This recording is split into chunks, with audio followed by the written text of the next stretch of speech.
Finally 4 વાગ્યાના બેઠા હતા ભાઈ. અત્યારે 8:30 જેવું થઈ ગયું હે. હટાટી અને પડીકામાં બધામાં છે ને બાલાજીનું કઈ હતું નહીં એટલે ડ્યુ લઈ આવ્યા. હવે તમે કઈ કૃપા કરો, સિમલા મનાલી અમે જઈએ તો કઈક આપો તમારું કઈક. ભાર્ગવભાઈ મને ક્યારની ભૂખ લાગી હતી. બ્રહ્માસ્ત્ર કઈક તો 8 વાગ્યા આ પેલા કરી લઈને 9:30 હે ને ફાઇનલી બ્રેક પડવાનું છે. તો બોલો ને એટલે કઈ રીતે ઈ બાજુની મારી રેડી થઈ ગયા જોઈ કે મને લેજો એમ કરીને. ફાઇનલી આપણે આવી ગયા હોટલે જમવા માટે. તો કે ક્યાં છે હોટલ? સાવરિયા હોટલ છે, નાથદ્વારા અને ઉદયપુરની વચ્ચે છે. ગાડીનું કાંઈ એટલું બધું શૂટ નથી થયું કારણ કે અમે ભૂઈ ગયા હતા ભાઈ. અને હવે ફાઇનલી આપણે છે ને દાલ બાટી મંગાવી લીધી છે અને ચૂરમા મંગાવી લીધા છે અને એની હારે હારે શાક ખાવાનું છે. શાક ખાશું. હોટલ બહુ સારી લાગે, જોઈએ કેવું છે. અને ફાઇનલી દાલ બાટી ચૂરમું, દાલ બાટી છે, ચૂરમું તો નથી. દાળ બાટી આવી ગયું છે.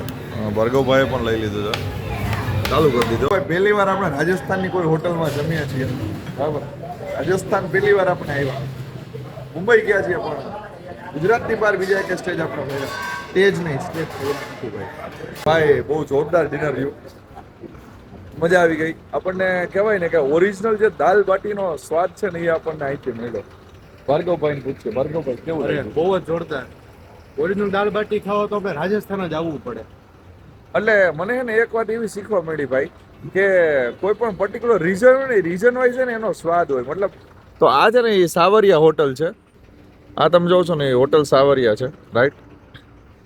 અમે લોકોએ ફાઇનલી ત્યાં ડિનર કરી લીધું છે. આ છે આપણી યલો કલરની બસ, જોરદાર, બરાબર. તો એમાં હમણાં આપણે પાછા બેસી જશું અને ફાઇનલી હવે તો સીધા સવારે જ ડાયરેક્ટલી દિલ્હી છે લેન્ડ થઈ જશું ભાઈ. આવું લેવાનું બાકી રહી ગયું છે ભાઈ.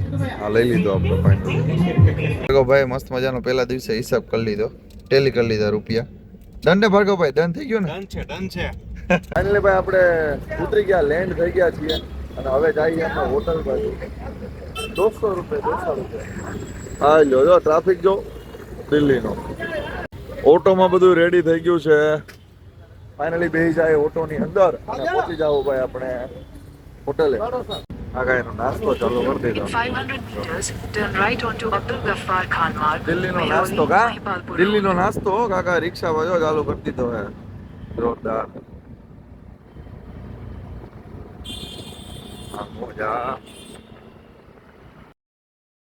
તો ફાઇનલી ઓમ પેરેડાઇઝ નામની હોટલ છે અને અમે અમારા વિસ્તરા બધાય ફાઇનલી હોટલે પહોંચી ગયા આપણે. ઓમ પેરેડાઇઝ નામની હોટલ છે અને બસ અંદર જઈએ, ફ્રેશન અપ થઈ જાય અને પછી આજનો દિવસ છે ને હજી કોઈ ટુરિસ્ટ આવ્યા નથી તો આજનો દિવસ ક્યાંક ફરવા માટે જશું, બરાબર ને ભાર્ગવભાઈ? ક્યાં ફરવા પ્લસ ખરીદી બંને. ફરવા પ્લસ ખરીદી. તો ચાલો અંદર હોટલની અંદર વયા જઈએ ભાઈ. ફાઇનલી રૂમમાં એન્ટર થઈ ગયા ભાઈ. ફ્રેશન અપ થઈ જશું અને બસ અહીંયા બ્લોગ એન્ડ કરશું. ફરશું મસ્ત નવા બ્લોગમાં જ્યાં તમને હું દિલ્હીની થોડી ઝલક દેખાડીશ. બ્લોગમાં મજા આવી તો લાઈક કરવાનું ભૂલતા નહીં, કમેન્ટ કરવાનું ભૂલતા નહીં અને કયો પાર્ટ તમને સૌથી વધારે મજા આવી જરૂરથી મને કમેન્ટ કરજો. બાય બાય, જય હિન્દ, જય ભારત. એ મારા એંગલ બરાબર ને જોતો